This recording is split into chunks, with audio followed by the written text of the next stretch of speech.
Hi, it's Dr. Lori. This is Rants and Raves. This Rants and Raves is going to be about problems I'm finding with eBay, with you guys, eBay and other online places.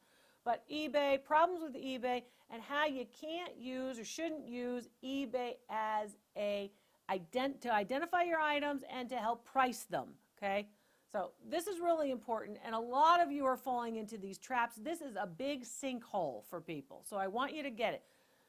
You really shouldn't use it to identify or to help price these items. You got to do the work anyway. So I have a big list here. So I am going to look down at the list. I don't usually do that, but I am going to look down at the list because there's so much to unpack, and I want you guys to know this is really important. So here are some of the problems that I see. First of all, relying on other people's information is never a good idea. Now, I know I'm going to sound like a teacher now. I'm going to sound like an old school marm, but you're looking at the other person's, paper, and the problem with that is they could have it wrong. It's very, very simple. You learned it in grammar school. Don't look at Joey's paper because Joey might be wrong, and a lot of the times he is. And this is happening all over the place in this particular case. I'm only using eBay because you all use eBay. I see it all the time. Well, it says this on eBay. It's not selling for that on eBay, and I didn't see it listed for that on eBay, on eBay, on eBay. And, you see the YouTubers who are, thrift store shopping, and they pick something up. They go, here's what it sold for on eBay, as if this is gospel. It's not. It's not a reflection of the whole market. This is really important. You are struggling. You are working hard. You are trying to identify your objects and properly price your objects. You're doing all of this work. Come on, aren't you tired? Of course you're tired. And now you are actually following folks who are going to give you wrong information. Okay? So that doesn't mean every bit of information is incorrect, but a lot of it is, of course, mistakes. So that's the first thing. Don't look at Johnny's paper because Johnny might be wrong. So there are problems with some of the listings, okay? There are problems with a lot of listings on a lot of sites. It's not just eBay. It's all different sites, so you have to use that. Now, again, when you learn this stuff, you're going to be able to identify those very quickly. You're going to go, oh, that's not right when looking at that particular object. I know something's wrong. So a lot of people use that as a technique to actually help you. But again, so that's one of the things. So mistakes on a listing is also something that we see, all different types of mistakes. It could be a mistake in identification. It could be a mistake in the traits or characteristics of an identification. So the medium is wrong. They called something bone china when it's earthenware ceramic. That might seem really picayune to you, but that impacts value, right? Or they call something hand painted when it's actually not, or these types of things, or something's mislabeled.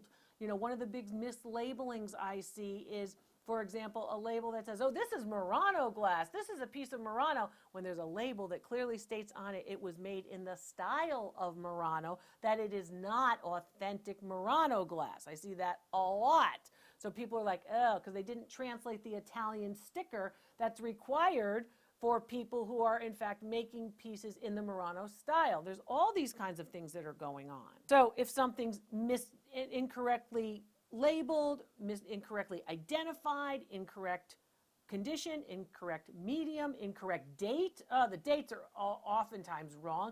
A misspelling of an artist name, that was one that was very, very common that I found actually quite recently, where they had the artist's name, they had a mark, and they said, well, this is the mark of this particular factory, this jewelry factory, and the name of the person who this mark relates to who ran that jewelry factory is truncated. So they only used half of this person's Italian name. Well, that's not the name of the jewelry factory. So now that gets replicated. So then somebody sees that mark and they copy from that incorrect eBay listing, and then they make another incorrect eBay listing, and everybody says, well, that's what everybody says it is, but that's not the guy's name.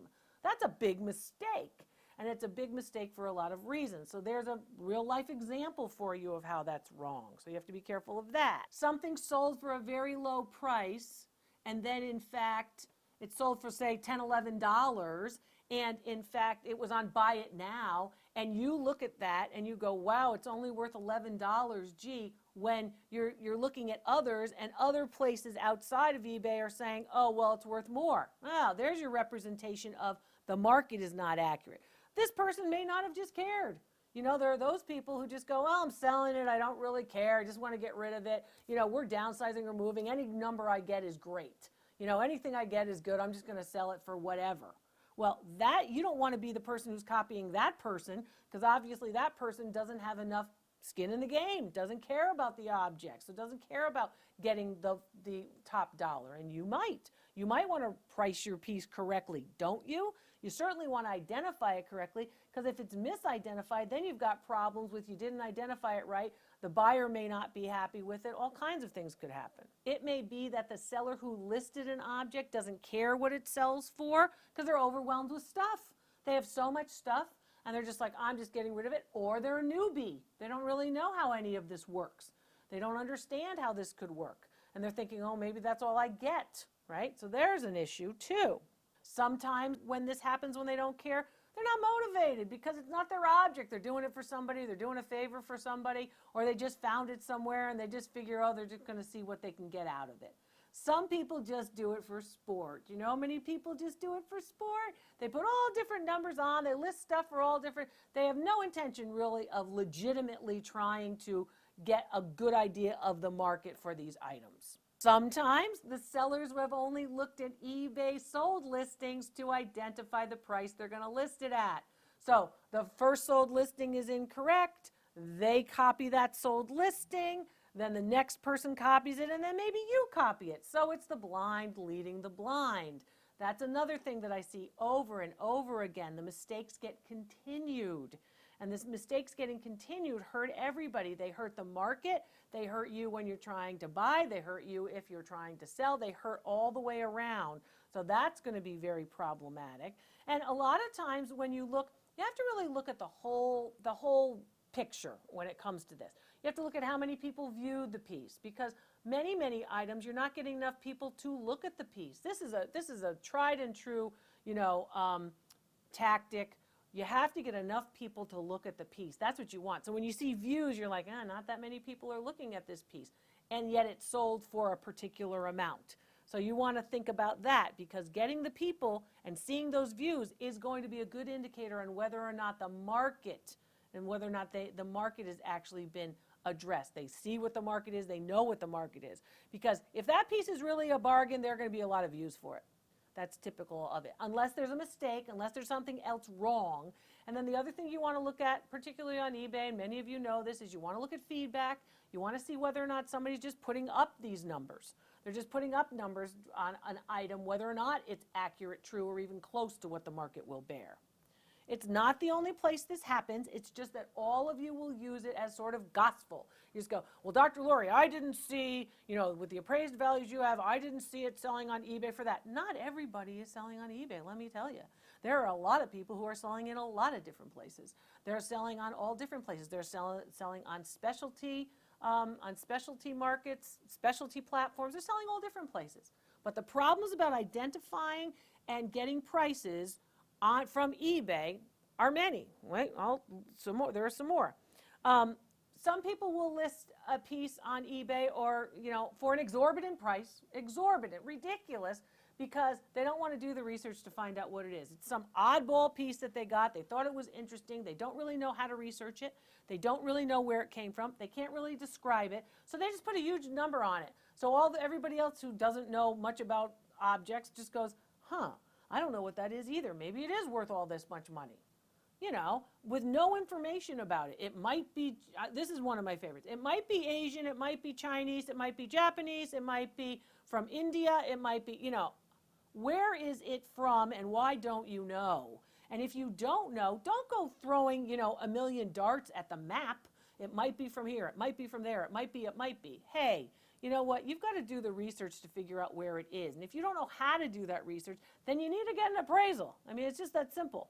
So anyway, that's not my point. Other reasons why you don't want to use eBay to identify and get a price for objects. The seller really doesn't know what they're selling.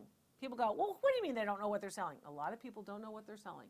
A perfect example, here's a piece, it's listed Tiffany. It's a Tiffany piece. It was made by Tiffany. When it's marked Tiffany, everyone goes, oh, it's marked Tiffany, so it must be Tiffany. Well, in that particular case, that's not a maker's mark, it's a distributor's mark. So it was sold by Tiffany or at Tiffany and Company, but it wasn't made by them.